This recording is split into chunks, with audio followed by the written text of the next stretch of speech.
Hey guys, Dr. Kory here. Today we're going to go over fermented foods, okay? So one of the benefits of, when we get into proper nutrition with the NutriClean system, and we get into even that more clean keto phase, a good opportunity to really invest in your intestinal flora is then, okay? So why invest in your intestinal flora? It does three things for us, all right? So number one is mood. A lot of your serotonin, 80% of serotonin, is made in the intestinal tract. Metabolism, the ability to break down food, and then immune system, super important, right? Especially this whole COVID stuff happening. So three important things. Now is the time to bring in probiotics, all right? Get, best bang for your buck. So let's look at natural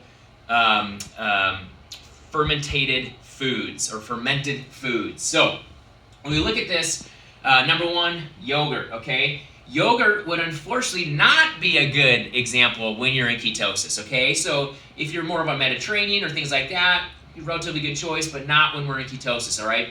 Yogurt just brings, unfortunately, too many carbohydrates in and will elicit that insulin response. So we're gonna say no to that one, all right?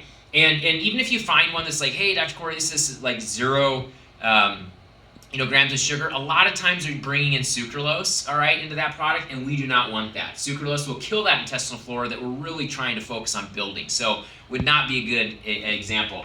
All right, so we're gonna say no to this one on keto, all right? Second one would be kefir. Kefir is almost like a dairy-based and water-based, but very similar to drinkable yogurt. And unfortunately, that kefir is gonna bring in 7 to 10, maybe even more grams of sugars. So we're gonna say no to kefir for a good source on keto, okay? Kombucha, same thing. A lot of kombucha, when it first came out, they had a decent job with keeping those sugars low. Now they're adding more sugars in them, okay? And I've actually got a good friend that's gonna be opening a kombucha bar here shortly in where we're at, Des Moines. And hopefully we can communicate with him and have him bring us a good solution for low sugar solutions. So we'll see.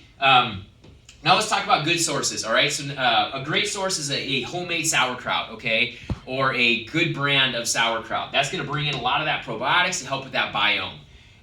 Miso, another good choice, okay, as far as bringing in probiotics, kimchi, pickles, and even tempeh, okay? So looking at those, a lot of those soy-based products, we want to make sure they're non-GMO, all right? Because if they aren't, it could bring too much estrogen issues in the body. And a lot of people that are coming in on the NutriClean program, they're really dealing with some of that estrogen-based fat, so that would not be a good solution, okay? So if you're bringing in those soy products, we got to really look at how they're being manufactured so we don't elicit that estrogen product. And that's why I don't like the whole bars and shakes thing. They're putting people on soy-based products, which are spiking issues with estrogen. So these are the kind of the ones to steer towards. Now, with this, you don't have to have a massive amount every single day. If you do these a couple, 2-3 times a week, that'd be sufficient, all right? And then also remember, you can always bring in a good probiotic to kind of help with this reinoculation, all right? And we've got a lot of good sources that we scrub through almost every probiotic out there.